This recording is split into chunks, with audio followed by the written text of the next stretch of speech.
Hey guys, எல்லாரும் எப்படி இருக்கீங்க? அது போக இன்னைக்கு நான் உங்களுக்காக என்ன கதை எடுத்துட்டு வந்திருக்கிறேன் தெரியுமா? நிறைய பேர் வந்து ஈவில் டெட் போடுங்கன்னு சொல்லியிருந்தீங்க இல்லையா?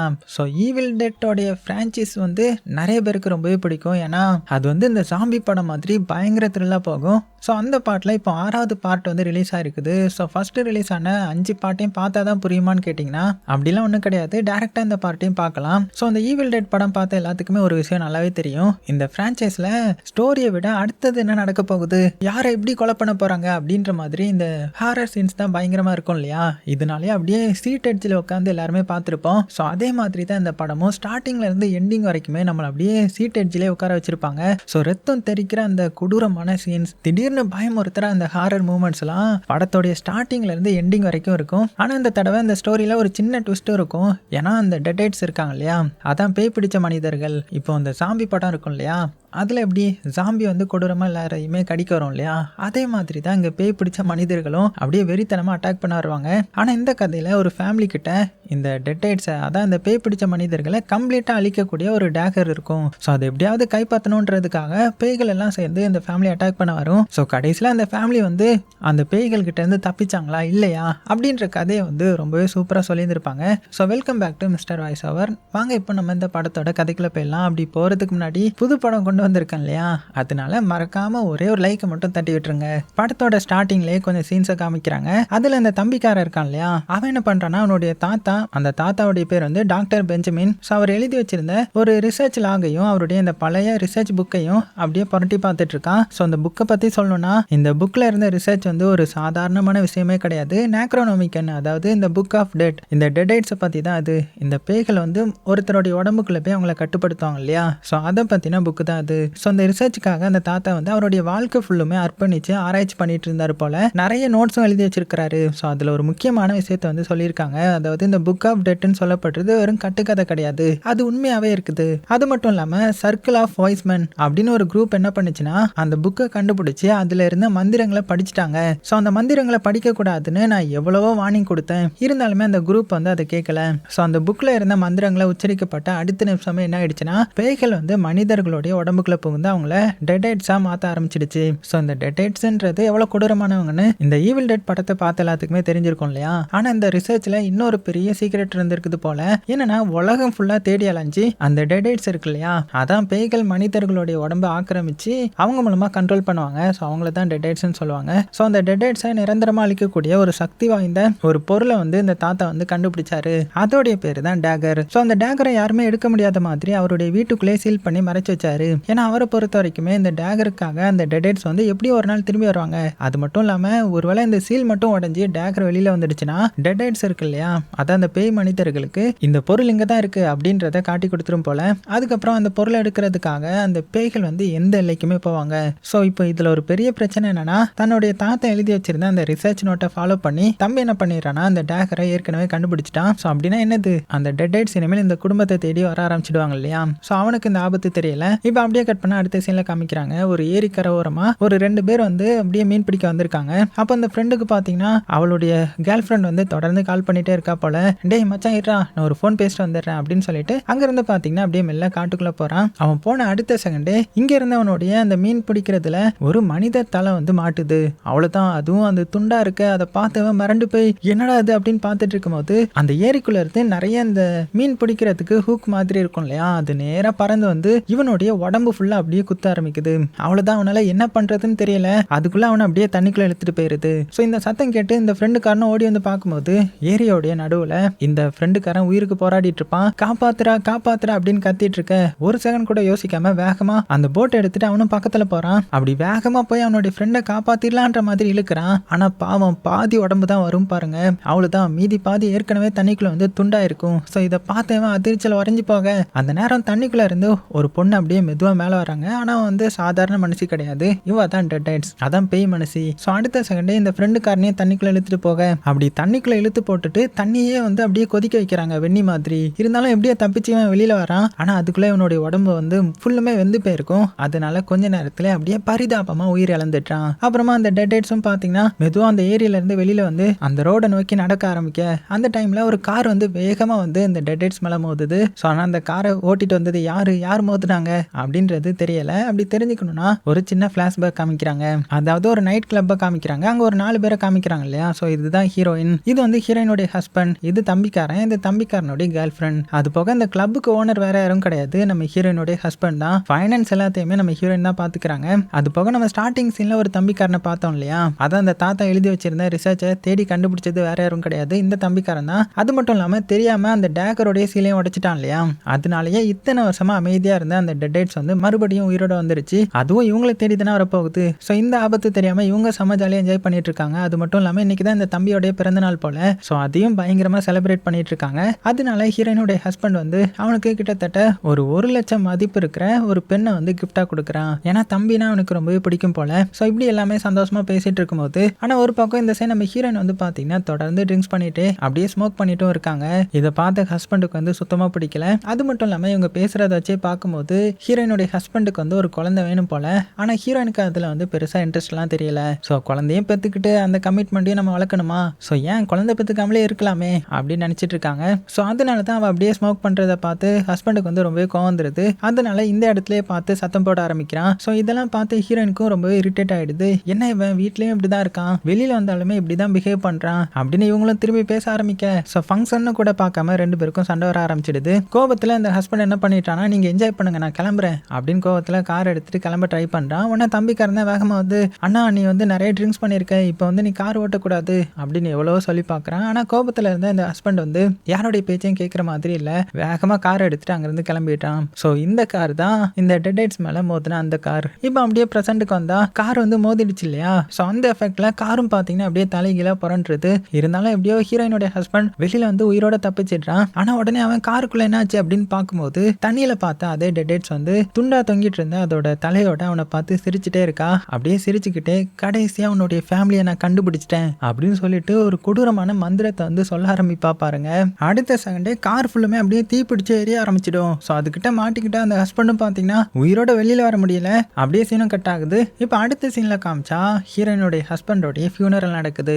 அதாவது ஹஸ்பண்ட் வந்து இறந்து போயிட்டான் போல. ஸோ அந்த ஃபியூனரலுக்கு ஹீரோயினும் வராங்க. ஆனா ஹீரோயினை அந்த ஹஸ்பண்டோடைய ஃபேமிலியை சேர்ந்து யாருமே இன்வைட் பண்ணல. தம்பி தான் எப்படியோ அவளை வர சொல்லி இருந்திருப்பான். இன்னொரு விஷயம் என்னன்னா, ஃபியூனரலுக்கு வர நம்ம ஹீரோயின் வந்து ஹூடியும் இந்த ஸ்னிக்கர்ஸும் போட்டுட்டு வராங்க. ஸோ பொதுவா ஃபியூனரலுக்கு எல்லாருமே எப்படி வருவாங்க, ஃபார்மல் ட்ரெஸ் போட்டுட்டு தானே வருவாங்க. ஆனா இங்க வந்து நம்ம ஹீரோயின் ரொம்பவே கேஷுவலா வந்திருக்காங்க. ஸோ இதை பார்த்ததும் அம்மாவுக்கு வந்து சுத்தமா பிடிக்கல. அதனால அவங்க போட்டிருந்த அந்த ஷூவை கலட்டி நம்ம ஹீரோயின் கிட்ட கொடுக்குறாங்க. ஸோ அதை போட்டதுனால நம்ம ஹீரோயினுக்கு வந்து ஷூ பாய்ட்ஸ் வந்து வந்துருது. ஸோ இதை பார்க்கும்போதே நமக்கு தெரியுது இந்த ஃபேமிலிக்கு நம்ம ஹீரோயின் மேல எவ்வளவு வெறுப்பு இருக்குன்றது. ஏன்னா ஒரு குழந்தை கூட கொடுக்க முடியல இல்லையா. அதே மாதிரி தான் இந்த அப்பாவுக்கும் நம்ம ஹீரோயினை சுத்தமா பிடிக்காது. அது போக அந்த ஃபேமிலியில இன்னொருத்தங்க இருக்காங்க, அவங்க தான் பாட்டி. ஆனா பாவம் அவங்களுக்கு இந்த டிமாண்டியா இருக்கிறதுனால அடிக்கடி இந்த பழைய ஞாபகங்கள்லாம் வந்துட்டு போகும். ஸோ அதுல தான் வாழ்ந்துட்டு இருப்பாங்க. ஸோ அவங்களுடைய மனசு வந்து இப்போ இருக்கிற காலகட்டத்தில் இருக்காது, எப்பவுமே கடந்த காலகட்டத்தில் தான் சுத்திட்டே இருக்கும். இப்படி இருக்கச்சுல அடுத்தது தம்பியோடைய காருக்குள்ள காமிச்சா ஒரு பிஸ்டல் இருக்கிற மாதிரி காமிக்கிறாங்க. அப்படியே காமிச்சிட்டு அடுத்தது காமிக்கிறாங்க. அதாவது ஃபியூனரல் நடக்க ஆரம்பிக்குது. ஆனா இந்த ஃபியூனரலுக்கு பக்கத்திலேயே ஒரு கன்ஸ்ட்ரக்ஷன் ஒர்க்கும் நடந்துட்டு இருக்கிறதுனால ரொம்பவே சத்தம் வந்துட்டு இந்த ஃபியூனரலை வந்து டிஸ்டர்ப் பண்ணிட்டு இருக்கேன். இருந்தாலும் இவங்க எப்படியோ மேனேஜ் பண்ணி அந்த கடைசி மரியாதைக்கெல்லாம் பண்ணிட்டு இருக்காங்க. அப்ப அம்மா வந்து எழுந்து நின்று அவங்களுடைய பையனை நினைச்சு ஒரு எமோஷனல் ஸ்பீச் வந்து கொடுக்குறாங்க. ஆனா நம்ம ஹீரோயின் மட்டும் பாத்தீங்கன்னா அவளுடைய ஹஸ்பண்ட்காக ஒரு வார்த்தை கூட பேசல, ஒரு சின்ன ஸ்பீச் கூட கொடுக்கல. ஸோ இதெல்லாம் பார்த்த ஃபேமிலிக்கு அவன் மேல இருந்த கோபம் இன்னுமே அதிகமாயிடும் இல்லையா. அதுக்கப்புறம் இந்த ஹஸ்பண்டோடைய அந்த சவப்பட்டியை அங்க இருந்து வேற ரூம்க்கு வந்து எடுத்துட்டு போறாங்க. அதான் அந்த கலர் எல்லாம் இருக்கும் இல்லையா. ஸோ அந்த மாதிரி இடத்துக்கு அந்த டைம்ல இந்த அப்பா மட்டும் என்னுடைய பையனை நான் கடைசியா ஒரு தடவை பாத்துக்கிறேன், என்னை பார்க்க விடுங்க அப்படின்னு சொல்லிட்டு சோகமா உள்ள போறாரு. அங்க வேலை பார்க்குற ஆளும் அவருக்கு வந்து இங்க பாருங்க ஒரு 5 நிமிஷம் தான் டைம், அதுக்கப்புறம் நீங்க வெளியில வந்துடணும் அப்படின்னு சொல்லிட்டு போயிட்டேன். ஸோ உள்ள போன இந்த அப்பாவும் அவங்களுடைய பையனை நினைச்சு கதறி கதறி அழுதுட்டு இருக்கிறாரு. ஆனா திடீர்னு பாத்தீங்கன்னா அந்த சவப்பெட்டிக்குள்ள இருந்து டக் டக்குன்ற மாதிரி ஒரு சத்தம். அவ்வளவுதான், இவர் பதறி போறாரு. ஆனா ஒரு நிமிஷம் கூட யோசிக்கல, வேகமா அந்த சவப்பெட்டியை திறக்கிறாரு. பையன் உயிரோட தான் இருக்கானான்ற மாதிரி. ஆனா உள்ள இருந்தது அவருடைய பையன் இல்ல, அவருடைய பையனா மாறி இருந்த அந்த டெட்டைட்ஸ் தான். ஸோ அடுத்த செகண்டே அந்த டெட்டைட் என்ன பண்ணுதுன்னா அப்பாவுடைய கையை பிடிச்சி அப்படியே கொளுத்திட அடுத்த செகண்டே அப்பாவும் இந்த டெட்டைட்ஸோடைய கட்டுப்பாட்டுக்குள்ள போயிட்டாரு. ஆனா இது மத்தவங்களுக்கு தெரியாது. ஸோ இதெல்லாம் தெரியாம மத்த எல்லாருமே வீட்டுக்கு வந்துட்டாங்க இல்லையா. ஸோ வீட்டுக்கு வந்த கொஞ்ச நேரத்திலேயே இந்த அப்பாவுடைய நடத்தை வந்து கொஞ்சம் கொஞ்சமா மாற ஆரம்பிக்குது. ஒரு கட்டத்துல கத்தி எடுத்து தன்னையே குத்திக்க போற அளவுக்கு போயிட. ஸோ நல்ல வேலை சரியான நேரத்துல நம்ம ஹீரோயின் அதை பார்த்துட்டாங்க. ஸோ அதனால எப்படியோ கடைசி நேரத்துல தடுத்துட்டுறாங்க. அப்ப அப்பா வந்து இங்க பாரு, இந்த விஷயத்த மட்டும் என்னுடைய ஒய்ஃப் கிட்ட சொல்லிடக்கூடாது அப்படின்னு சொல்ல, ஏன்னா அவருக்கே அவருடைய உடம்புக்குள்ள ஏதோ ஒன்று தப்பு நடக்குதுன்ற மாதிரி புரிஞ்சிருப்பாரு. அதுக்கப்புறம் எல்லாருமே டைனிங் டேபிள் உட்காந்து சாப்பிட்டுட்டு இருக்காங்க. அப்போ நம்ம ஹீரோயின் என்ன சொல்றான்னா, நான் மறுபடியும் பிரான்ஸ்க்கே போயிடலாம்னு நினைக்கிறேன் அப்படின்னதும் அதை கேட்டதுமே அம்மாவுக்கு வந்து சமக்கம் வந்துடுது. ஏன் இப்படி சொல்ற அப்படின்னா, அந்த கிளப்பை வந்து யாரு பார்த்துப்பா அப்படின்னு சத்தம் போட, ஸோ அவங்க எல்லாருமே என்ன நினைக்கிறாங்கன்னா, அந்த ஹீரோயினோட ஹஸ்பண்ட் இறந்ததுக்கு காரணம் ஹீரோயின் தான் காரணம்னு நினைக்கிறாங்க.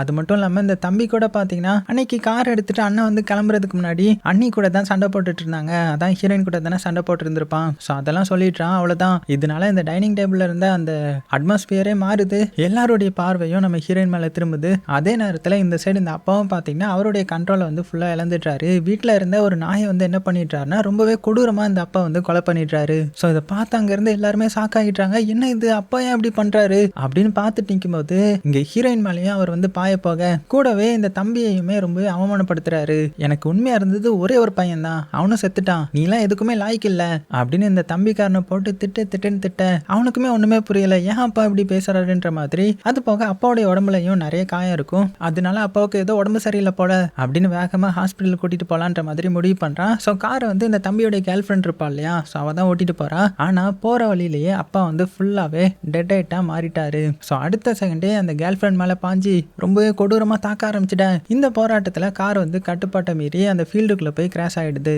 ஸோ அதுக்கப்புறம் கார் நின்னதுக்கு அப்புறம் அப்பா வந்து இந்த தம்பியோடைய கேர்ள் ஃப்ரெண்டை வந்து விடவே இல்லை. இதை பார்த்து தம்பிக்கு என்ன பண்றதுன்னே தெரியல. உடனே கார்ல இருந்த கன் எடுத்துட்டான். கன் எடுத்து அப்பாவை மட்டும் ஏம் பண்ணி அப்பா விட்டுருங்கன்ற மாதிரி கத்துறான். ஆனா ட்ரிகரை மட்டும் அவனால அழுத்த முடியல. ப்ளீஸ் பா விட்டுருங்க அப்படின்னு சொல்லிட்டே இருக்கேன். ஆனா இந்த சைடு என்ன ஆயிடுதுன்னா, அப்பா வந்து இப்போ பேய மாறிட்டார் இல்லையா, அதாவது பேயோடைய கட்டுப்பாட்டுக்குள்ள போயிட்டார் இல்லையா. ஸோ கார் சீட்டை அப்படியே அந்த ஹெட் ரெஸ்ட் இருக்கும் இல்லையா, அதை அப்படியே பிடுங்கி அந்த கேர்ள் ஃப்ரெண்டோடைய தலையிலேயே சொருக்கி இன்னொரு பக்கமா எடுத்துட்டாரு.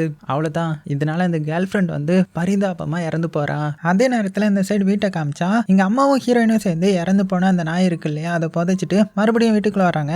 ஆனா அங்க பாட்டியை பாத்தீங்கன்னா இந்த சைடு இன்னொரு பிரச்சனையை ஆரம்பிக்கிறாங்க. அதாவது அவங்களுக்கு இந்த டெமன்டியா இருக்கு இல்லையா, ஸோ எது பாஸ்ட் எது ப்ரெசென்ட்ன்றது அவங்களுக்கு சரியா புரியாது. கொஞ்ச நேரத்துக்கு முன்னாடி வந்து அந்த தம்பியோட கேர்ள் ஃப்ரெண்ட் வந்து என்னுடைய பணத்தை திருடிட்டா அப்படின்னு சொல்லிட்டு இருந்தவங்க அடுத்த செகண்ட் நம்ம ஹீரோயினை பார்த்ததுமே அடையாளம் தெரியாம அப்படியே முழிச்சிட்டு இருக்காங்க. அதுக்கு அடுத்த செகண்ட் ஹீரோயினுடைய ஹஸ்பண்ட் வந்து இனிமே உயிரோட இருக்கான்ற மாதிரி பேச ஆரம்பிச்சிட்டாங்க. ஸோ அவங்க மனசு வந்து இன்னுமே அந்த பழைய காலத்திலே சுத்திட்டு இருக்கும். அதனால அந்த படம் ஃபுல்லா பாட்டி இப்படிதான் ஏதாவது வளரிட்டே இருப்பாங்க. அதுவும் இவ்வளோ ஹாரர் நடக்கிறதுக்கு நடுவில் அவங்க பேசுற சில விஷயங்கள் வந்து கொஞ்சம் காமெடி ஃபீலையும் கொடுக்கும். அது போக இன்னொரு விஷயம் என்னன்னா, அந்த பாட்டி இருக்காங்க இல்லையா, அவங்களுக்கு வந்து ஒரு கால் கிடையாது. அதனால ஆர்டிஃபிஷியல் லெக் தான் பயன்படுத்துறாங்க. ஸோ மேலே மாட்டிக்கு போகணும்னா சேர்ல உட்காந்துக்கிட்டு இந்த படிக்கட்டில் இருக்கிற ஒரு இந்த இழுக்கிற சிஸ்டமாக தான் இழுத்து மெதுவாக மேலே போயிடுவாங்க. கட் பண்ண அதே நேரத்தில் இந்த சைடு நம்ம ஹீரோயினை காமிச்சா அவள் வீட்டுக்குள்ள கொஞ்சம் சர்ச் பண்ண ஆரம்பிக்கிறா. அப்போ தான் தாத்தா எழுதி வச்சா அந்த ரிசர்ச் புக்கையும் அந்த பழைய டாக்குமெண்ட்ஸும் அவளுடைய கண்ணில் படுது. அதுக்குள்ள இந்த நெக்ரோமைக்கான் அந்த டெட்டைட்ஸ் அப்படின்னு அதை பற்றின எல்லா விஷயங்களும் எழுதப்பட்டிருக்கு. ஸோ ஆர்வத்தில் நம்ம ஹீரோயின் வந்து அதை படிக்க ஆரம்பிக்கிறாங்க. படிச்சுட்டே இருக்கும்போது அதில் இருந்த 4 மந்திர வார்த்தைகளையுமே அப்படியே ஒவ்வொன்றா உச்சரிக்க ஆரம்பிக்கிறாங்க. ஆனால் நல்ல வேலை 3வது வார்த்தை சொல்லிட்டு என்ன நினைச்சானே தெரியல, அப்படியே நிறுத்திடுறாங்க. ஏன்னா அது அவளுக்கே தெரியாம அது அவளுடைய உயிரை காப்பாத்திடுச்சு. ஏன்னா அந்த நேரத்தில் வீட்டில் இருந்த அந்த நாய் இருக்கு இல்லையா, செத்து போன நாய், அதுவும் டெட்டைட்ஸா மாறிடுச்சு. அடுத்த செகண்டே அதை அப்படியே ஹீரோயினை பார்த்து பாய ஆரம்பிக்க ஸோ எப்படியும் அதுக்கிட்ட இருந்து தப்பிச்சு வீட்டுக்குள்ள ஓடி வந்து மெயின் டோர் வந்து லாக் பண்ணிடுறாங்க. ஏன்னா அவளுக்கு ஒண்ணுமே புரியல, எப்படிடா அது அந்த நாய் எப்படி உயிரோட வந்துச்சு அப்படின்னு பயத்துல இருக்காங்க. அந்த டைம் டக்குன்ற மாதிரி ஒரு சவுண்டு. என்னன்னு பார்த்தா வெளியில இந்த தம்பியோட கேர்ள் ஃப்ரெண்டோட சத்தம் கேட்குது. கதவை தர, ரொம்பவே முக்கியமான விஷயம் அப்படின்னு சொல்ல உடனே நம்ம ஹீரோயின் எதையும் யோசிக்காம சரி கேர்ள் ஃப்ரெண்டு தானே அப்படின்னு கதவை திறந்துடுறாங்க. ஆனா வெளியில நின்றுட்டு இருந்தது கேர்ள் ஃப்ரெண்ட் கிடையாது, டெடைட்டா மாறி போன அந்த கேர்ள் ஃப்ரெண்ட். அதுவும் கார் சீட்டோடைய அந்த ஹெட் ரெஸ்ட் வந்து அவளுடைய வாயே அப்படியே குத்திக்கிட்டு இன்னொரு பக்கம் வந்திருக்கும் இல்லையா, அதை அவளே பார்த்தீங்கன்னா சாதாரணமா பிடிச்சு வெளியில இழுத்து எடுக்கிறாங்க. அடுத்த செகண்டே நம்ம ஹீரோயின் மேலேயும் அம்மா மேலேயும் கொடூரமா தாக்க ஆரம்பிச்சிட்டா. ஸோ சத்தம் கேட்டு தம்பிக்காரனும் வேகமா வீட்டுக்குள்ள வந்துட்டான். ஆனா அவனையும் விடாம அந்த கேர்ள் ஃப்ரெண்ட் வந்து சரமாரியா அடிக்க ஆரம்பிக்கிறாங்க. அது மட்டும் இல்லாம அவனுடைய மனசையும் காயப்படுத்துற மாதிரி ரொம்பவே கேவலமா திட்ட ஆரம்பிக்க கரெக்டான டைம்ல நம்ம ஹீரோயின் என்ன பண்றான்னா அவளை பிடிச்சி அப்படியே வேகமா தள்ளி விட அவன் நேரா பேஸ்மெண்ட்டுக்குள்ள விழுந்துட்டாங்க. உடனே எல்லாருமே பேஸ்மெண்டோடைய கதவு போட்டி லாக் பண்ணிட்டாங்க. ஸோ இதனால இங்க பரபரப்பு ஆரம்பிச்சிருக்கும். உடனே நம்ம ஹீரோயின், அம்மா, அந்த பாட்டி, தம்பிக்காரன், ஸோ இவங்க என்ன பண்றாங்கன்னா 4 பேரும் வீட்டை விட்டு வெளியில ஓடி தப்பிக்க ட்ரை பண்றாங்க. ஆனா இவங்களுக்கு ஷாக் கொடுக்குற மாதிரி வெளியில அப்பா வந்து ஏற்கனவே டெட்டைட்டா மாறி காத்துட்டு இருக்காங்க இல்லையா. ஸோ அவர் ஒரு விசில் அடிக்கிறாரு. அடுத்த செகண்டே இறந்து போன அந்த நாய் வந்து அந்த இடத்துக்கு வந்து நிற்கிது. அதுவும் டெட்டைட்டா மாறிடுச்சு இல்லையா. இப்போ வீட்டுக்குள்ளேயும் போக முடியாது, வெளியிலையும் போக முடியாது. ஸோ அந்த 4 பேரும் இந்த பேய்கள் கிட்ட வசமாக மாட்டிக்கிட்டாங்க. அந்த டைமில் அப்பா வந்து தம்பியை பார்த்து ஹீரோயினுடைய ஹஸ்பண்டுக்கு பதிலாக நீ செத்து போயிருக்கணும் அப்படின்னதும் ஸோ இதை கேட்ட தம்பிக்கார ரொம்பவே உடஞ்சி போய்ட்றான். ஏன்னா என்னதான் இருந்தாலுமே அப்பா வந்து நம்மளை இப்படி சொல்லிட்டாரே அப்படின்னு ரொம்பவே வருத்தப்பட, ஆனால் அடுத்த செகண்டே என்ன பண்ணுறாருனா அவர் வந்து தம்பியோடைய கன்னை எடுத்து அவருடைய தலையில் வச்சு ஒரு தடவை இல்லை திரும்ப திரும்ப சுட்டுக்கிறாரு. ஆனால் எவ்வளோதான் சுட்டுமே அவர் கீழே விழவே இல்லை. ஏன்னா அவர் தான் இப்போ சாதாரணமான மனுஷன் கிடையாது இல்லையா, அவர் வந்து ஒரு டெட்டாக மாறிட்டார் இல்லையா. அதனால முகம் ஃபுல்லாக செதஞ்சு போயிருந்தாலுமே அப்படியே நின்றுட்டு இருப்பாரு பாருங்க. அவ்வளோதான் அதை பார்த்து பயந்து போன 4 பேரும் மறுபடியும் வீட்டுக்குள்ள ஓடி வந்து கதவை வந்து லாக் பண்ணிக்கிறாங்க. இந்த பேஸ்மெண்ட்டுக்குள்ள வேற அந்த கேர்ள் ஃப்ரெண்ட் வந்து லாக் பண்ணி வச்சிருக்காங்க இல்லையா, அவன் வேற அப்படியே அதை உடைக்க ட்ரை பண்ணிட்டு இருக்காங்க. கூடவே பாய்லரையும் ஆன் பண்ணிட. ஸோ கொஞ்ச நேரத்தில் கதவுல ஒரு ஓட்டை போடுற அளவுக்கு உடைச்சிட்டாங்க. அந்த ஓட்டை வழியா பாட்டிக்கிட்ட பேச ஆரம்பிக்கிறான். ஆனால் பாட்டிக்கு வந்து எதுவுமே ஞாபகம் இல்லை. திரும்பவும் என்னுடைய பணத்தை திருடிட்டியே, இப்போ அதை திருப்பி கொடுக்க வந்திருக்கியா அப்படின்னு கேட்கும்போது அதை கேட்ட அந்த கேர்ள் ஃப்ரெண்டும் ஆமாம் பணம் எல்லாத்தையுமே நான் உங்களுக்கு திருப்பி கொடுக்க தான் வந்திருக்கிறேன், ஸோ முதல்ல கதவை தரங்க அப்படின்னு ஏமாத்த. ஸோ பாட்டி பாவம் அவங்களுக்கு எதுவுமே தெரியாது இல்லையா. ஸோ இதை அவங்க உண்மைன்னு நம்பி பேஸ்மெண்டோடைய கதவை திறந்துட்டாங்க. அவ்வளோதான் இப்போ டெட்டாக மாறி போன கேர்ள் ஃப்ரெண்டும் மறுபடியும் வெளியில் வந்துட்டாங்க. ஸோ வெளியில் வந்ததுமே வீடு ஃபுல்லுமே பெட்ரோலை ஊற்ற ஆரம்பிக்கிறான். ஸோ பார்க்கும்போதே அவன் அந்த வீட்டை கொளுத்த போகிறான்ற மாதிரி தோணுது இல்லையா. அதே நேரத்தில் ஹீரோயினுக்கும் தம்பியோட அந்த கேர்ள் ஃப்ரெண்ட் வந்து வெளியில வந்துட்டான்றது தெரிஞ்சிருது. உடனே அவளை தடுக்க ஓடுறாங்க. ஆனா அடுத்த செகண்டே அந்த கேர்ள் ஃப்ரெண்டை பார்த்தீங்கன்னா பள்ளி மாதிரி சீலிங்கில் ஒட்டிக்கிட்டு மேலே இருந்து அப்படியே ஹீரோயின் மேலே பாயிறாங்க. அதுக்கப்புறம் ஹீரோயின் தம்பிக்காரன் அம்மா இப்படின்னு கண்ணில் படுற எல்லாத்தையுமே சராமரியா அடிக்க ஆரம்பிக்கிறா. ஆனா இங்க பாட்டி மட்டும் எதுவுமே நடக்காத மாதிரி அந்த சேர்ல உட்காந்து அந்த புல் பண்ற சிஸ்டம் இருக்கும் இல்லையா, அதை பிடிச்சி மெதுவா மேலே மாடிக்கு போயிட்டு இருக்காங்க. ஒரு பக்கம் உயிர் காப்பாத்திக்க ஓட்டம், இன்னொரு பக்கம் பாட்டி வந்து அமைதியா மேலே போயிட்டு இருக்காங்க இல்லையா. அடுத்த நிமிஷமே அந்த டெட் கேர்ள் ஃப்ரெண்ட் வந்து தம்பி மேலேயே பாஞ்சிட்டாங்க. அதுக்குள்ள தம்பி என்ன பண்ணிட்டானா பக்கத்துல இருந்த கட்டரை எடுத்து காமிச்சு அவளை மிரட்ட. அதை பார்த்ததுமே அவ சிரிச்சுக்கிட்டே உன்னுடைய அப்பா உன்னை கொல்ல வந்த போது ஒரு புல்லட்டு கூட அவர் மேல சுடல, ஆனா இப்போ என்ன மட்டும் நீ தாக்குறதுக்கு ரெடியா இருக்கியா அப்படின்னு அவனுடைய மனசுல இருந்து அந்த கில்ட்டி ஃபீலிங்கை வந்து அப்படியே கிளப்பி விட. அடுத்த செகண்ட் இந்த தம்பிக்கும் என்ன பண்றதுன்னே தெரியல. ஸோ இதை யூஸ் பண்ணிக்கிட்டு அவன் என்ன பண்றான்னா டக்குன்னு இந்த டிஷ்வாஷர் மேலேயே தள்ளி விட. ஸோ அதுல இருந்து அந்த ஷார்ப்பான டூல்ஸ் எல்லாம் இருக்கும் இல்லையா, கிச்சன் டூல்ஸ், அதெல்லாம் தம்பியோட உடம்புல குத்தி அவனுக்கு வந்து ரொம்பவே அடிபட்டுரும். ஸோ உயிரை காப்பாத்திக்க ஒரு வழியே கிடையாது. அதனால பக்கத்துல கடந்த ஒரு ஸ்க்ரூ எடுத்து அந்த டெட்டோடைய அதான் அந்த கேர்ள் ஃப்ரெண்டோடைய கழுத்திலே அறுத்துட்டான். அப்புறமா இதை யூஸ் பண்ணி அங்க இருந்து எப்படியே தப்பிச்சு ஓடிட. இங்க இந்த டெட் என்ன பண்ணுதுன்னா மேல மாடிக்கு போயிருந்த அந்த பாட்டி பக்கத்துல போறா. அங்க பாட்டியோடைய இந்த ஆர்டிபிஷியல் டீத்தை எடுத்து அதோடைய வாய்க்குள்ள மாட்டிக்குது. ஸோ இந்த சீன் வந்து பாக்குறதுக்கே அருவருப்பா இருக்கும். அதுக்கப்புறம் அந்த பல்ல மறுபடியும் பாட்டிக்கு மாட்டி விட்டுறான். அப்போ அந்த பாட்டியோடைய அந்த ஆர்டிபிஷியல் லெக் இருக்கு இல்லையா, அது வந்து காணாம போயிருக்கும். ஸோ இதை கவனிச்சதுமே கரெக்டா பின்னாடி இருந்து நம்ம ஹீரோயின் அந்த கால் எடுத்து அந்த கேர்ள் ஃப்ரெண்ட் மேலே ஓங்கி அடிச்சிட. ஸோ இதனால அந்த டெட்ஸ் வந்து கீழே விழுந்துட. ஸோ இந்த சான்ஸை யூஸ் பண்ணிட்டு தம்பி என்ன பண்றான்னா அந்த உடஞ்சி போன டிஷ்வாஷரோடைய கொஞ்சம் பார்ட்ஸ் எல்லாம் எடுத்து அவன் மேலேயே பயங்கரமா அடிக்க ஆரம்பிக்க. ஸோ அந்த டெட்ஸ் வந்து முழுசா அழிக்கணும்னா அதோடைய உடம்ப வந்து துண்டு துண்டா சதைக்கணும் போல. ஸோ அதே தான் இங்கேயும் நடக்குது. ஸோ கடைசியில் இந்த தம்பிக்காரன் என்ன பண்றான்னா அந்த கேர்ள் ஃப்ரெண்டை கொடூரமா அடிச்சு அப்படியே சதைச்சு போட்டுடுறான். அதுக்கப்புறம் இந்த அம்மா வந்து பாட்டியும் கூட்டிட்டு அப்படியே ரூம்குள்ள போறாங்க. ஆனா அங்கதான் இன்னொரு அதிர்ச்சி காத்துட்டு இருந்துச்சு. ஏன்னா கொஞ்ச நேரத்துல பாட்டியும் அப்படியே டெட்டா மாறிட்டாங்க. ஸோ அவங்க இந்த அம்மாவை பார்த்து என்னுடைய செல்ல மகளே அப்படின்னு கூப்பிட. ஸோ அந்த வார்த்தையை கேட்டதுமே அம்மா வந்து அப்படியே எமோஷனல் ஆகிட்டாங்க. ஏன்னா பல வருஷமா தன்னுடைய அம்மாவுடைய அன்பை வந்து அவங்க உணர்ந்துருக்க மாட்டாங்க. ஸோ அதாவது அந்த டெமன்டியா வந்ததுக்கப்புறம் பாட்டி எப்போதுமே வேற உலகத்தில் தானே வாழ்ந்துட்டு இருந்தாங்க. அதனால ஒரு வார்த்தை கூட அவங்களுடைய பொண்ணு வந்து ஞாபகம் இருந்திருக்காது. இப்போ இப்படி தன்னுடைய மக அப்படின்னு சொன்னதுமே அம்மாவுக்கு வந்து எமோஷனல் ஆகிடுது. ஆனால் அது வந்து பாசம் கிடையாது, இந்த டெட்ஸோடைய சூழ்ச்சி தானே. அடுத்த நிமிஷமே பாட்டி வந்து ஜன்னலை தர அப்படின்னு அம்மா கிட்ட சொல்ல எதையும் யோசிக்காம அம்மா வந்து ஜன்னலை திறந்துட்டாங்க.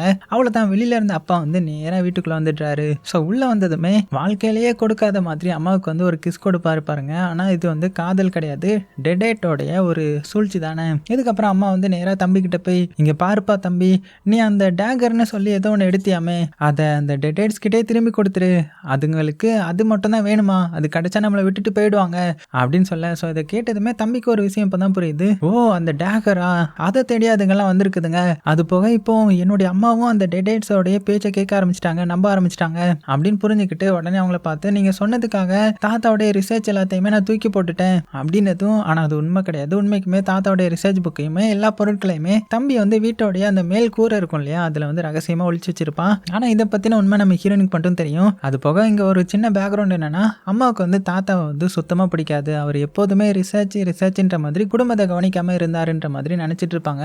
அதனாலேயே அவரை வீட்டுல இருந்து எல்லாருமே ஒரு பைத்தியக்கார மாதிரி, அதான் பைத்தியக்கார விஞ்ஞானி மாதிரி பார்த்தாங்க. ஆனா தம்பிக்காரன் மட்டும் ஒரு ரைட்டரா இருந்ததுனால தாத்தாவோட ரிசர்ச் மேல ரொம்பவே இன்ட்ரெஸ்ட் காட்ட ஆரம்பிச்சான். அந்த ஆர்வத்துல தான் அந்த ரிசர்ச்சை படிச்சு தெரியாம அந்த கேண்டரியன் டேங்கரோடைய சீலையும் உடைச்சிருப்பான். ஸோ அதுதான் இவ்வளவு பிரச்சனைக்கு காரணம். ஏன்னா அந்த டேகரோடைய சீலை உடைச்ச உடனே இந்த டெடேட்ஸ்க்கு வந்து இந்த ஃபேமிலி எங்க இருக்குன்றது தெரிஞ்சிடுச்சு இல்லையா. இப்போ அவங்களுக்கு அந்த டேகர் மட்டும்தான் வேணும். ஏன்னா அந்த டேகரால மட்டும்தான் அந்த டெடேட்ஸை வந்து ஃபுல்லா அடிக்க முடியும். அதாவது இந்த பேயை வந்து பேய்கள்லாம் இருக்கு இல்லையா, டீமன், மனித உடலை கட்டுப்படுத்துது இல்ல. ஸோ அந்த டீமன் சக்தியை ஃபுல்லத்தையுமே அழிக்கணும்னா அந்த டேகர் வேணும் போல. அதனால இந்த தம்பியை பார்த்தீங்கன்னா என்ன நடந்தாலுமே டேகர் எங்க இருக்குன்றது நான் சொல்ல மாட்டேன் அப்படின்னு சொல்லிட்டு அந்த நேரத்தில் அப்பா உள்ள வந்து நேராக தம்பியையுமே ஹீரோயினையுமே அடிக்க ஆரம்பிச்சிட்டாரு. இதை பார்த்த அம்மா வந்து நம்ம பையனை எதுவுமே பண்ணக்கூடாது, நீங்க ப்ராமிஸ் பண்ணியிருந்தீங்கல்ல அப்படின்னு கெஞ்சுறாங்க. ஆனா அவங்களுக்கு தெரியாது இது அவங்களுடைய ஹஸ்பண்டே கிடையாது இல்லையா. ஸோ அதுக்கு ப்ராமிஸும் தெரியாது, பாசமும் தெரியாது, கொலை மட்டும்தான் தெரியும். அடுத்த செகண்ட்லேயே வீட்டுக்குள்ள நடக்கிறது ஒரு கொடூரமான இரத்த வரி. அப்பா கண்ணில் பட்ட எல்லாத்தையுமே அடிச்சு நொறுக்கிறாரு. அம்மா தம்பி அப்படின்னு எல்லாருக்கிட்டையுமே கொடூரமா நடந்துக்கிறாரு. ஸோ இவங்களுக்கும் என்ன பண்றதுன்னு தெரியல, அவர்கிட்ட மாட்டிட்டு தவிக்க. அதே நேரத்தில் நம்ம ஹீரோயின் மட்டும் தரையில ஊர்ந்துகிட்டு எப்படியாவது உயிர் தப்பிக்கணும் அப்படின்னு முயற்சி பண்றாங்க. இந்த சீனுக்கு பின்னாடி ஹீரோயின் ஹஸ்பண்டுக்கும் ஹீரோயினுக்கும் நடந்த அந்த வெட்டிங் வீடியோ வந்து ஓடிட்டு இருக்கும். அதை பார்க்குற ஒவ்வொரு நிமிஷமும் நம்ம ஹீரோயினுக்கு வந்து பழைய நினைவுகள்லாம் அப்படியே ஞாபகம் வர ஆரம்பிக்கும். ஏன்னா அந்த மேரேஜ், அதான் இந்த மேரேஜ் வந்து ஒரு சந்தோஷமான வாழ்க்கை கிடையாது போல, ஒரு நைட் மேர். அதை பத்தி இன்னும் கொஞ்ச நேரத்தில் நமக்கு தெரியும். இப்போதைக்கு இந்த தம்பி என்ன பண்றானா, அவனுடைய அந்த பர்த்டே கிஃப்ட் இருக்கு இல்லையா, அதான் அந்த பெண்ணு, அதை எடுத்து அப்பா மேலேயே குத்திடுறான். ஆனா அப்பா என்ன பண்றாருன்னா அவருடைய முகத்தை அந்த இறந்து கிடக்கிற அந்த தம்பியோடைய கேர்ள் ஃப்ரெண்ட் இருக்கா இல்லையா, ஸோ அவளுடைய உடம்புலயே தேய்க்கிறாரு. ஸோ இந்த டைம்ல வர்ற அந்த கொடூரமான சீன்லாம் தியேட்டர்ல பாக்குறவங்களே அப்படியே நம்மளுக்கு அப்படியே ஒரு மாதிரி இருக்கும். அந்த நேரத்துல நம்ம ஹீரோயின் மேல் மாடிக்கு போய் அப்படியே தப்பிச்சு விட்டுறாங்க. ஆனா அங்க வந்து அந்த டெடேட் பாட்டி இருக்காங்க இல்லையா, ஆல்ரெடி அவங்க மாறிட்டாங்க இல்லையா, ஸோ அவங்க வந்து இவளுக்காக வெயிட் பண்ணிட்டு இருப்பாங்க போல. ஸோ உடனே ஹீரோயின் என்ன பண்றான்னா ஒரு கிராஸ் கட்டரை எடுத்து அவங்களை அட்டாக் பண்ண ட்ரை பண்றான். ஆனா பாட்டியோ அவளுடைய முகத்தையே அந்த கிராஸ் கட்டர் மேல வேகமா அமுக்க, அதோட கொஞ்ச நேரத்துக்கு முன்னாடி காதுலயே அட்டாக் பண்ண அந்த பெண்ணை எடுத்து மறுபடியும் ஹீரோனுடைய காதுலயே குத்திடுறாங்க. அப்புறமா அந்த பாட்டி நம்ம அந்த அம்மாவை பார்த்து கிராஸ் கட்டரை ஆன் பண்ணு, ஹீரோயின் சாகணும், அவ தான் உன்னுடைய பையனானே, அதான் ஹீரோனுடைய ஹஸ்பண்டோடைய சாவுக்கு காரணம், இந்த ஃபேமிலியை சேர்ந்தவளும் அவ கிடையாது அப்படின்னு மேனிபுலேட் பண்ண ட்ரை பண்றாங்க. ஸோ அதே அம்மா பாவம் உண்மை நம்பி கிராஸ் கட்டரை வந்து ஆன் பண்ண போறாங்க. நல்ல வேலை அதுக்கு முன்னாடியே ஹீரோயின் வந்து ஒரு கிளாஸ் பீஸ் எடுத்து அந்த பாட்டி மேலேயே குத்திடுறாங்க. அதுக்கப்புறம் அவங்களுடைய காலையும் சேரோட கட்டி விட்டு படிக்கட்டுல இருந்து அப்படியே கீழே தள்ளி விட்டுட சேர்ல கால் மாட்டிக்கிட்டதுனால அந்த பாட்டி என்ன பண்றாங்கன்னா அவங்களுடைய இந்த ஆர்டிபிஷியல் கால் இருக்கு இல்லையா, அதை கலட்டிட்டு தப்பிக்க ட்ரை பண்றாங்க. இந்த சான்ஸை யூஸ் பண்ணிட்டு நம்ம ஹீரோயின் அம்மாவை கூட்டிட்டு பாத்ரூம்குள்ள ஓடி கதை வந்து லாக் பண்ணிட்டாங்க. ஸோ இங்க வச்சுதான் நம்ம ஹீரோயின் அவளுடைய மனசுல அடக்கி வச்சிருந்த எல்லா உண்மையுமே சொல்ல ஆரம்பிக்கிறான். ஹீரோயின் ஹஸ்பண்ட், அதான் இவளுடைய ஹஸ்பண்ட் மட்டும் கெட்டவன் கிடையாது, நீங்களும் அவனுக்கும் கொஞ்சம் கூட குறைஞ்சவன் கிடையாது அப்படின்னு டைரக்டாவே சொல்லிட்டேன். அதாவது ஹீரோயினா அவளுடைய ஹஸ்பண்ட் வந்து டெய்லி அடிப்பான் போல, கொடூரமா சித்திரவதை பண்ணுவான். ஏன்னா அவனுக்கு வந்து குழந்தை வேணும். ஆனா நம்ம ஹீரோயினுக்கு இன்ட்ரெஸ்ட் இல்லையா. ஸோ இதனால ஒரு தடவை அவ்வளோ கொடூரமா அடிச்சதுனால சூடான பொருள் வந்து வயிற்றுல விழுந்து இன்னைக்கும் அந்த தழும்பு இருக்குன்றத அதை காமிக்கிறாங்க. ஸோ அவ்வளோ கொடுமை அனுபவிச்சோம். இப்போ கூட அம்மாவுடைய உயிரை காப்பாத்தினது ஹீரோயின் தான். ஸோ அதை நினைச்சு கொஞ்சமாவது நன்றியோட இருங்க அப்படின்னு சொல்ல அந்த நேரத்தில் காதில் குத்திருந்த பெண்ணையும் அவள் அப்படியே பிடிங்கி எடுக்கிறாங்க. அப்புறமா அந்த கிராஸ் கட்டனை எடுத்து மேலே இருந்து அந்த மேல் கூரை வீடு இருக்கு இல்லையா, ஸோ அந்த ஃப்ளோரை வந்து வெட்ட ஆரம்பிக்கிறான். ஏன்னா அந்த டேகர், அதான் அந்த கேண்டரியன் டேகர் இருக்கு இல்லையா, அந்த சீல் பண்ண பொருள் அது அங்கே தானே மறைச்சு வச்சிருந்திருப்பான். அதே நேரத்தில் கீழே வந்து அப்பா வந்து என்ன பண்றாருன்னா தம்பிக்காரனை கொடூரமா அடிச்சு அந்த டேகர் எங்க இருக்கு உண்மையை சொல்லு அப்படின்னு கேட்டுட்டே இருக்கிறாரு. இங்க என்ன ஆயிடுதுன்னா அம்மாவும் கொஞ்சம் கொஞ்சமா டெடேட்டா மாற ஆரம்பிச்சிட்டாங்க. சூடான பைப்ல அவங்களுடைய முகத்தை எரிச்சுக்கிட்டு அடுத்த நொடி ஹீரோயின் மேல பாஞ்சிட போச்சுடா இப்ப இவங்களுமா அப்படின்னு நினைச்சிட்டு நம்ம ஹீரோயின் வந்து பயங்கரமா சண்டை போடுறான். எப்படியோ நம்ம ஹீரோயின் அந்த ஆட்டிக் மேல ஏறிட்டாங்க. அம்மாவும் பின்னாடியே வந்துட்டாங்க. ஆனா ஹீரோயின் அவங்கள தள்ளி விட்டுட்டு எப்படியோ மேல போய் அந்த ஆட்டிக் ஃபுல்லுமே அந்த டேகரை வந்து தேட ஆரம்பிக்கிறாங்க. ஆனால் அங்கே இருந்தது ஒரே ஒரு டேகர் கிடையாது, நிறைய டேகர். அதில் எது ஒரிஜினல் எது டூப்ளிகேட்டுன்றது நம்ம ஹீரோனுக்கே தெரியல. அதே நேரத்தில் ஓட்ட வழியாக நம்ம தம்பிக்காரனும் மேலே வரான். ஆனால் இப்போ அவனும் டெடேட்டாக மாறிட்டான். கையில் கிடைக்கிற டேகர் எடுத்து ஹீரோயின் ஒவ்வொன்றா அவன் மேலே குத்த, ஆனால் எல்லாமே ஃபேக் தான் போல. அதனால தம்பிக்கு எதுவுமே ஆகலை. கடைசியாக மிச்சம் இருக்கிற ஒரு டேகர் எடுத்து அவன் மேலேயே குத்திட அடுத்த செகண்டே அந்த டெடேட்டோடைய கட்டுப்பாடு அவனை விட்டு போயிடுது. ஆனால் அதுக்குள்ளே அவனுடைய உடம்பு ஏற்கனவே ரொம்பவே மோசமாக இருக்கும். அவனுடைய உண்மையான உருவத்துக்கு கொஞ்ச நேரம் அப்படியே மாறிட்டு அந்த தம்பிக்காரன் இறந்து போகிறான். அதுக்கப்புறம் நம்ம ஹீரோயின் வீட்டுக்கு திரும்பி வராங்க. இங்கே நம்ம ஹீரோயினுக்கும் கஷ்டமாக இருக்கும், இருந்தாலும் வேற வழி இல்லை, சீக்கிரமாக நம்ம இதை எடுத்துகிட்டு கிளம்பணும் அப்படின்னு அதை எடுத்துகிட்டு கீழே வராங்க. அந்த நேரத்தில் மேலே இருந்து அம்மா வந்து ஹீரோயின் மேலேயே பாய. ஆனால் ஹீரோயின் என்ன பண்ணுறான்னா அவள் கையில் வச்சிருந்த அந்த கிராஸ் கட்டரை யூஸ் பண்ணி அவங்களையும் அங்கேயே முடிச்சிட்றாங்க. அதுக்கப்புறம் வீட்டையே தீ வச்சு கொளுத்திட்டா. ஸோ அந்த தீயில அப்பவும் ஃபுல்லாக எரிஞ்சு போய்ட்றாரு. அதே சமயத்தில் ஹீரோயினோட ஹஸ்பண்டும் சேர்ந்து எடுத்த அந்த வெட்டிங் ஃபோட்டோஸ் எல்லாமே ஒவ்வொன்றா தீயில எரிய ஆரம்பிக்குது. ஸோ இதை பார்க்கும்போது தான் நம்ம ஹீரோயினுக்கு நிம்மதியாக வருது. அவளுடைய மனசுக்குள்ள கொஞ்சம் மிச்சம் இருந்த பழைய பாசமும் அந்த தீயோட சேர்ந்து எரிஞ்சு போகிற மாதிரி காமிக்கிறாங்க. ஆனால் இன்னும் பிரச்சனை முடியல. வெளியில இருந்து ஒரு விசில் சத்தம் கேட்குது. அடுத்த செகண்டே டெட்டேட்டாக மாறி இருந்த அந்த நாய் இருக்கு இல்லையா, அது நேராக ஹீரோயின் மேலே பாய வருது. ஆனால் இப்போ நம்ம ஹீரோயின் பழைய ஹீரோயின் கிடையாது இல்லையா, கையில் வந்து உண்மையான அந்த ஆயுதம் வச்சிருக்கா. ஸோ அதை யூஸ் பண்ணி அந்த நாயை அங்கே முடிச்சிட. ஸோ இதை பார்க்கும்போது சரி எல்லாமே முடிஞ்சிருச்சு, ஹீரோயின் ஜெயிச்சிட்டா அப்படின்னு தோணும். ஆனால் அப்போ தான் தீக்குள்ள இருந்து முழுசாக எரிஞ்சு போன ஹீரோயினுடைய ஹஸ்பண்ட் வந்து வெளியில் வரான். அவன் இன்னுமே சாகலை, அவன் வந்து இனிமே டெட்டேட்டாக மாறி உயிரோட அப்படியே இருக்கிறான். ஸோ ஹீரோயினை பார்த்து அவளுடைய இந்த பழைய காயங்கள்லாம் இருக்கும் இல்லையா இவன் ஏற்படுத்தினது, ஸோ அதெல்லாம் சொல்லி பேச ஆரம்பிக்கிறான். நீ எனக்கு ஒரு குழந்தை கூட கொடுக்கல, நான் உன்னை அடிக்கிறது கூட நீ பொறுத்துக்கிட்ட, ஆனால் ஒரு குழந்தை நீ கொடுக்க மாட்டேன்ட்ட அப்படின்னு ரொம்பவே வேற மாதிரி ஒருமையில பேச ஆரம்பிக்க. ஆனால் இந்த தடவை நம்ம ஹீரோயின் வந்து அவனுடைய பேச்சை கேட்டு உடஞ்சி போகல. உடனே டேகர் எடுத்த அங்கேருந்து அப்படியே போகிறாங்க. அப்படியே ஓடி போய் பக்கத்தில் இருந்த ஒரு கன்ஸ்ட்ரக்ஷன் சைட்குள்ளே போய் ஒளிஞ்சிக்கிறாங்க. ஸோ ஹீரோயினுடைய ஹஸ்பண்டும் பின்னாடியே வந்து அவளை விடாமல் அட்டாக் பண்ண ஆரம்பிக்கிறான். அங்கே இருந்த ஒரு ரேடியோ டிவைஸை யூஸ் பண்ணி ஹெல்ப் கேட்க ஹீரோயின் வந்து ட்ரை பண்ணுறாங்க. ஆனால் ஹெல்ப் சிக்னல் வளர்றதுக்கு பதிலாக அந்த ரேடியோவில் ஹீரோயினுடைய அந்த வெட்டிங் சாங் வந்து ப்ளே ஆக ஆரம்பிக்குது. ஸோ அந்த பாட்டு வந்து படம் ஃபுல்லாக பல இடத்துல வந்திருக்கும். அதில் ஒவ்வொரு தடவையும் ப்ளே ஆகும்போது ஹீரோயினுக்கு அவளுடைய பழைய நினைவுகள்லாம் ஞாபகம் வரும். அவளுடைய அந்த கொடூரமான ஞாபகங்கள்லாம் ஞாபகம் வர. ஏன்னா அவளுக்கு வந்து அந்த மேரேஜே கொஞ்சம் கொடூரமான ஒரு கனவு மாதிரி தானே. அந்த நேரத்தில் ஹஸ்பண்ட் அவளை அட்டாக் பண்ணி ஒரு பெரிய ஒரு பிட்டு மாதிரி இருக்கும், அதுக்குள்ள தள்ளி விட்டுறான். ஸோ கீழே விழுந்த ஹீரோயினுடைய காலில் ஒரு அயன் ராட் வர குத்திடும். ஸோ அங்கேயே இருந்து அசைய முடியாமல் மாட்டிக்கிறாங்க.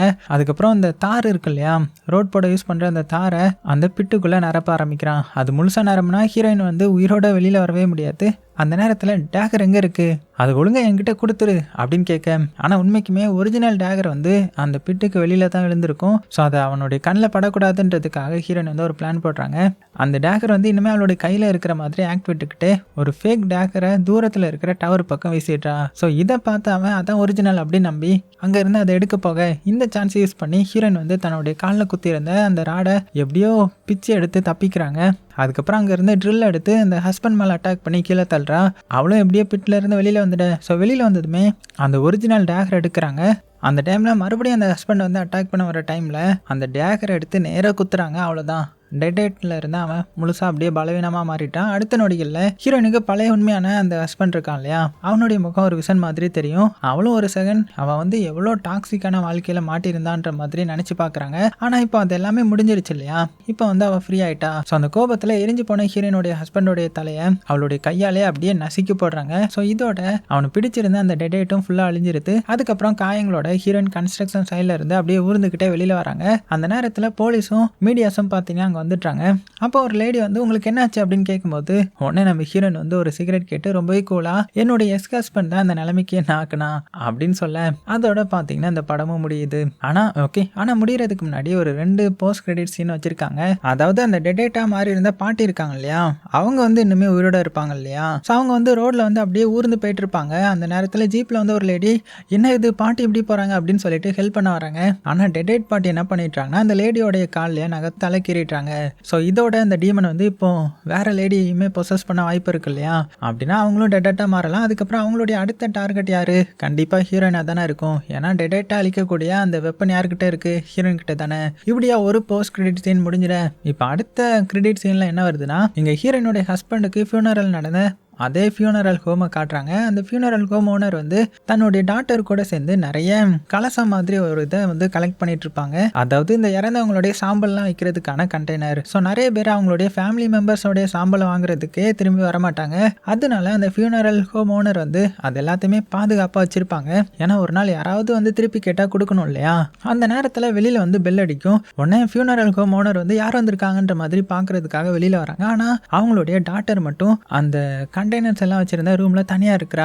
சும்மா டைம் பாஸ்க்காக ஒவ்வொரு அந்த கண்டெய்னர் மேலேயும் எழுதப்பட்டிருந்த நேம்ஸ் வந்து படிக்க ஆரம்பிக்க, அதுல ஒரு பேர் வந்து கிறிஸ்டோபர்ன்ற மாதிரி, அதுக்கப்புறம் எல்லி பிக்ஸ்லர்ன்ற மாதிரியான ஒரு நேம் இருக்கும். ஸோ அந்த எல்லின்றவங்க வேற யாரும் கிடையாது. இதுக்கு முன்னாடி வந்த ஈவில் டெட் அந்த ரைஸ் படம் வந்துச்சு இல்லையா, ஸோ அதுல டெட்டேட்டா இருந்த ஒரு மாமி தான் அவங்க. ஸோ அந்த நேமை படிச்ச அடுத்த செகண்டே அந்த சின்ன பொண்ணு கண்ணாடியை பார்க்குறா. கண்ணாடிக்குள்ள அவளுக்கு பின்னாடி அப்படியே எல்லி நிக்கிற மாதிரி தெரியுது. ஒரு நொடி அப்படியே திரும்பி பார்க்கறதுக்குள்ள அந்த டெட்டேட்டா இருந்த எல்லி வந்து அவங்க பின்னாடி வந்து நின்றுட்டு இருப்பாங்க. அவ்வளோதான், அடுத்த செகண்ட் இந்த சின்ன பொண்ணையும் கொன்னுட. ஸோ அங்கதான் இந்த செகண்ட் போஸ்ட் கிரெடிட் சீனை முடியுது. ஸோ கடைசியா போன பாட்டில் டெட்டேட்டா இருந்தவங்களும் இப்போ திரும்பி வந்துட்டாங்க.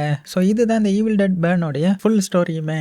ஸோ படம் எப்படி இருந்துச்சு? கண்டிப்பாக உங்களுக்கு பிடிச்சிருக்கும் நம்புறேன். பிடிச்சிருந்துச்சுன்னா லைக் பண்ண மறந்துடாதீங்க. சேஃபாக இருங்க. உங்களுக்கு பிடிச்ச எல்லாத்தையுமே ரொம்ப ரொம்ப சேஃபாக பார்த்துக்கோங்க.